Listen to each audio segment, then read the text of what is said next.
कहानियों की श्रृंखला में आप सभी का हार्दिक स्वागत है।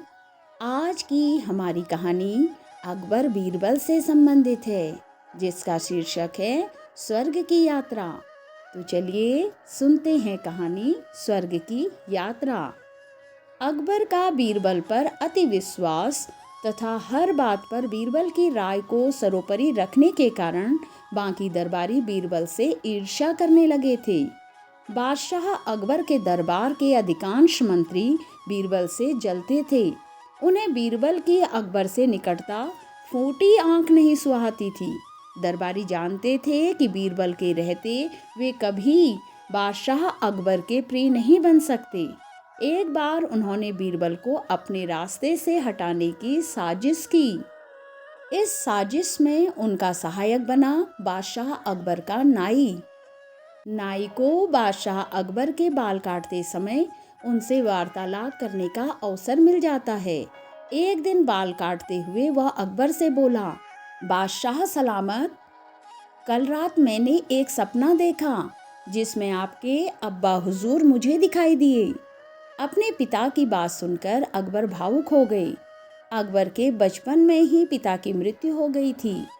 भावुक होकर उन्होंने नाई से पूछा, अच्छा कैसे लग रहे थे अब्बा हुजूर? अपनी बात पर अकबर को रुचि लेते देख नाई ने अपनी चाल चल दी। वो ठीक लग रहे थे हुजूर। उन्होंने मुझसे कहा कि वे स्वर्ग में हैं और बहुत आराम से हैं। बस एक चीज की कमी उन्हें खलती है। वह क्या? अकबर की उत्सुकता बढ़ने लगी। हुजूर, वहाँ उनका मनोरंजन करने वाला कोई नहीं है, इसलिए वे खुश नहीं रहते। स्वर्ग से जब भी वे बीरबल को आपको लतीफ़े सुनाते देखते हैं तो सोचते हैं कि काश बीरबल उनके पास होता।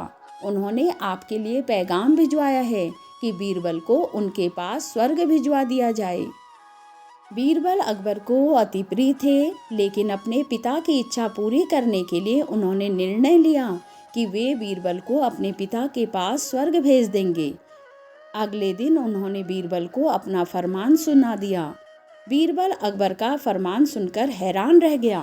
पूछने पर अकबर ने नाई के स्वप्न की बात बीरबल को बता दी। बीरबल को समझते तनिक भी देर न लगी कि वे दरबारियों की उसके खिलाफ साजिश है और इस साजिश में नाई भी उनके साथ है। लेकिन अकबर के आदेश की अवहेलना करने का साहस उसमें नहीं था। वह स्वर्ग जाने को तैयार हो गया, लेकिन उसके पहले अपने परिवार के साथ समय व्यतीत करने के लिए उसने कुछ दिन का समय मांग लिया। घर पहुंचकर उसने सारी बात अपनी पत्नी को बताई, जिसे सुनकर वह चिंतित हो गई। लेकिन बीरबल इस विपत्ति से निकलने की एक योजना बना चुका था। योजना अनुसार अपनी पत्नी के साथ मिलकर उसने अपने घर के आंगन में एक कब्र खोद ली। साथ ही उस कब्र के भीतर से अपने शयन कक्ष को जाती एक सुरंग भी निकाल ली। कुछ दिनों तक घर में रहने के बाद बीरबल अकबर से मिला और बोला, जहाँ पनाह, अब मैं आपके पिता के पास स्वर्ग जाने को तैयार हूँ, किंतु आपसे मेरा निवेदन है कि मेरे परिवार की परंपरा अनुसार मुझे मेरे घर के आंगन में ही जिंदा दफना दिया जाए। अकबर बीरबल की बात मान गए और उसे उसके घर के आंगन में बनी कब्र में जिंदा दफन करवा दिया। योजनानुसार बीरबल कब्र से लगी सुरंग से होते हुए अपने घर आ गया। उसके बाद 2 महीनों तक वह घर पर ही छुपकर रहने लगा। 2 महीने बाद वह अकबर के दरबार में पहुंचा। सारे दरबारी उसे देखकर हैरान थे। बीरबल के बाल और दाढ़ी बड़ी हुई थी और वह बड़ा ही विचित्र नजर आ रहा था। उसे इस अवस्था में अपने सामने देख अकबर ने पूछा, बीरबल, तुम वापस आ गए? हमें बताओ हमारे अब्बा हुजूर कैसे हैं और तुमने अपनी ये कैसी हालत बना ली है? सब ठीक तो है? बीरबल ने उत्तर दिया, जी जहाँ पनाह, स्वर्ग में सब ठीक है। मैं आपके पिताजी से मिला और उन्हें खूब सारे लतीफ़े सुनाकर उनका मनोरंजन किया। आपके पिताजी खुश भी बहुत हुए, लेकिन बीरबल ने कहना जारी रखा, स्वर्ग में नाई का न होना एक बड़ी समस्या है। इसलिए तो मेरे बाल बढ़ गए हैं और दाढ़ी भी। आपके पिताजी के बालों और दाढ़ी की हालत तो मुझसे भी बुरी है, इसलिए उन्होंने स्वर्ग में आपके नाई को भिजवा देने का पैगाम भेजा है। इत्तेफाक से नाई भी उस दिन वहीं था। बीरबल की बात सुनकर उसकी सिट्टी पिट्टी गुम हो गई। इधर अपने अब्बा हुजूर की ये इच्छा भी पूरी करने के लिए अकबर ने नाई को जिंदा दफनाने का आदेश दे दिया।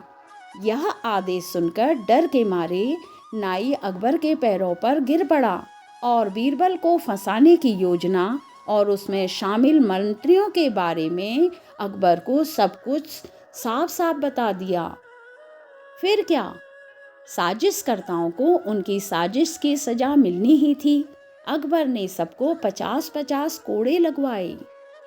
इस कहानी से हमें यह सीख मिलती है कि इंसान अपनी बुद्धि और विवेक के बल पर हर उलझन से बाहर आ सकता है, यदि वह धैर्य से काम ले और समय आने पर उत्तर दे।